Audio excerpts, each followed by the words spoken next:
Rev up your engine!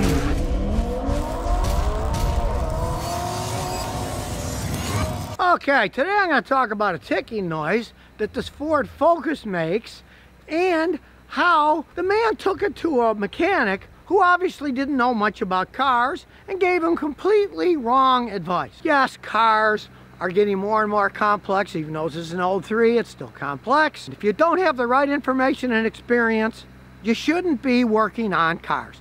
That's just how it goes these days. Now, the problem with this 2003 Ford Focus is this. Especially when it's cold, the engine makes a lot of clacking noise. Kind of quiets down when it warms up. We'll see what it sounds like now. It's already warmed up.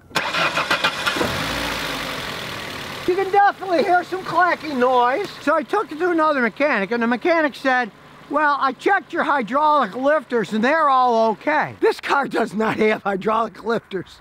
The guy didn't know what he was talking about, obviously. This is why you need a good information system when you work on cars. This is a 16 valve, 2-liter engine, double overhead cam. It's a particular Ford Focus. Strangely enough, Ford has two different 2-liter double overhead cam engines, either a VIN 3 or a VIN 4. And in this case, we open the door and look inside. We can see this is a VIN 3. So I got on my phone and went to my trusty All Data. Yeah, it works on the phone. And we got 5G here in Clarksville, so it works quite well. And it shows that the VIN 3 number has shimmed lifters, just like my Toyota Celica has. Each cam, where the lobes come down, there's a bucket that's got a built-in shim. It fits on top of the valve stem, and the cam pushes it directly. There are no hydraulic lifters on this engine.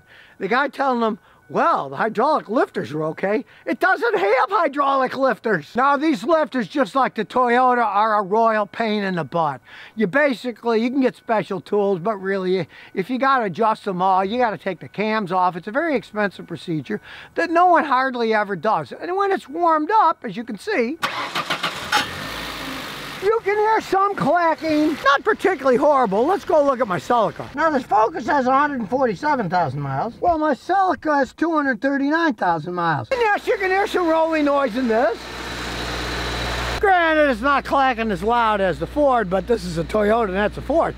But they're the same design. They don't have hydraulic lifters and they don't have screws to adjust the valves. Now, both my Celica and this Focus run perfectly fine. They don't have any particular problems. But because of the nature of the beast of these things, you're generally not going to tear the whole engine apart, especially when they're running as good as they are. When they're warmed up, yeah, they make a little bit more noise when you start them up, but it's not really something to be worried about. Now, of course, noises can come from all kinds of things. I can pretty much tell these are coming from the valves, but one of these little listening devices, man, they come in super handy for finding the exact sources of noises. You can get fuel injector noise, valve noise, you can get all kinds of noises. So, you get one of these. This particular one doesn't cost all that much. It's an electronic stethoscope. You screw it on and tighten a nut, and you turn it on, plug in a headphone. As you can see,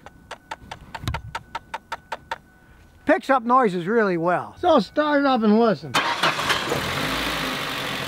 Yeah, the starter's starting to go out. You can hear that, but be it as it may, it's running. First, I'll stick it on the fuel injectors to make sure it's not them clacking. Now, the fuel injectors are indeed clicking, but they're clicking at a different rate, and this magnifies it. Well, we're hearing this engine noise because when I put it in the front, on top of the cam here, I can hear that ticking pretty loud, as you can hear here. But when I put it at the other side of the engine, it's a bit quieter. It's a little quieter here, but when we go here, it's the loudest. And now we'll check the back bank. It's quieter here. It's about the same on the back bank entirely.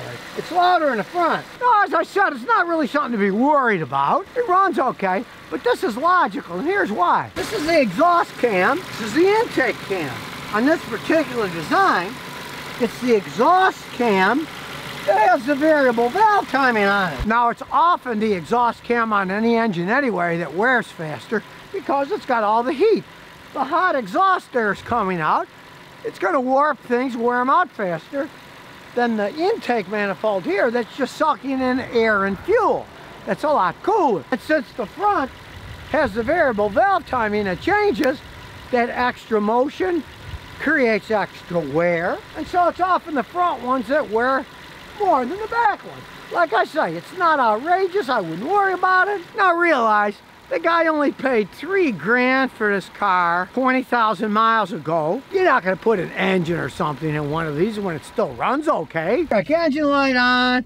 The car runs good. We'll put it in gear. One of these little engines, it doesn't shake too much. Now when I hooked up my fancy scan tool, it showed that the cams had some wear. Not surprising. It's a little bitty Ford engine with 147,000 miles on it.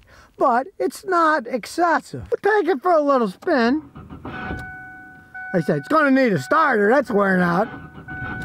There we go. Typical Ford, they eat up starters. Take the brake off, back her up. As we take off, there's no real hesitation or anything. It doesn't run bad at all. Got a little bit of horsepower. Nothing outrageous. But I can see the transmission off shifts and downshifts pretty smooth. You step onto the downshift, you can take it off, it goes down. They're all gonna rev up high like that. They have to. With the small engine, you gotta really have a lower gear when you go into passing gear when you step on the gas, or they won't get out of their own way. When the engine's ice cold, sits all night, metal shrinks when it's cold, expands when it's hot. So once the engine warms up, the metal expands, and the valves, instead of making louder clacking noises, make quieter clacking noises because the valve clearance is smaller. As they heat up, the metal expands. It's got this kind of age on it with a little bit of wear. Bucket shims that this car has. It does not have hydraulic lifters. It's got bucket shim.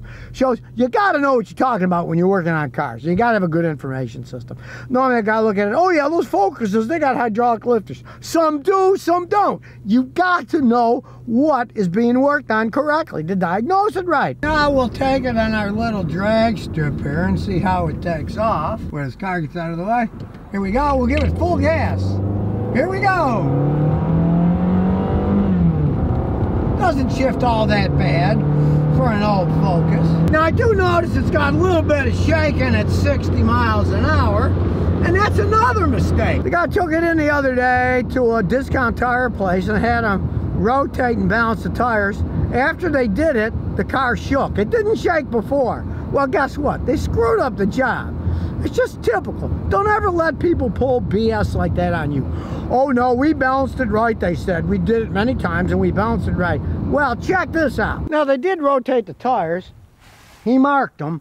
So the front tires are on the back and the back tires are on the front. But front tire only has one weight on the outside. You really need outside and inside weights to balance them. But when we go to the other side, this tire doesn't have any weights on the inside or the outside. So this discount tire store said, oh yes, we rotate them, which they did, and we balanced them, and there's nothing wrong with the work we did. What a load of baloney. His car didn't do that until he had them rotated and changed and supposedly balanced. Well, that one doesn't even have weights on it. This only has one. If they did balance them, they didn't balance them right. Who knows if they even did anything. Like I say, that one has no weights at all on it. The odds of the tire being perfectly balanced are slim to none. Yeah, racing tires are made that way. These are just conventional tires. Made in Thailand. And since this one has no weights on it at all, there's no way that thing's going to be perfectly balanced. So of course I did the simple fix. I took the front tires off, put them on the back, put the back tires on the front, and guess what? His shaking of the steering wheel went away. Understand this. Front wheel drive car, the rear wheels just spin down the road. If the rear wheels are a little bit out of balance, you might not even feel anything, but you will feel it in the front. So if you ever do get a little bit of shaking, put your front tires in the back and the back in the front, and if it goes away, what the heck, you can live with it. Or if you're a fanatic, then you'll know, well, the front tires are now good because they're not shaking, and the back tires I'll go get rebalanced or replaced if they're bad. And yes, unfortunately, things have gone that far that you can't trust a lot of these people at garages or at discount tire stores. Well, it kind of gives the gist of the whole thing, discount tire. They obviously don't pay their workers much either. Get yourself a jack. Rotate your own tires. You can't trust these people. I mean, he went in with no problem and he came out with a problem. So that's the way it goes these days. And yes, as for the engine noise, it's no big deal. It's worn, but the guy didn't even have the right information of the car. He thought it had hydraulic lifters. It doesn't have hydraulic lifters. It's got the bucket shims. And they are a royal pain, and it's not a big deal yet. It still works perfectly fine. Anyways, from my experience with these, it's got that variable valve timing on the exhaust. That thing almost always breaks as they age. I'm surprised this one's still original and still works. So if you never want to miss another one of my new car repair videos, remember to ring that bell.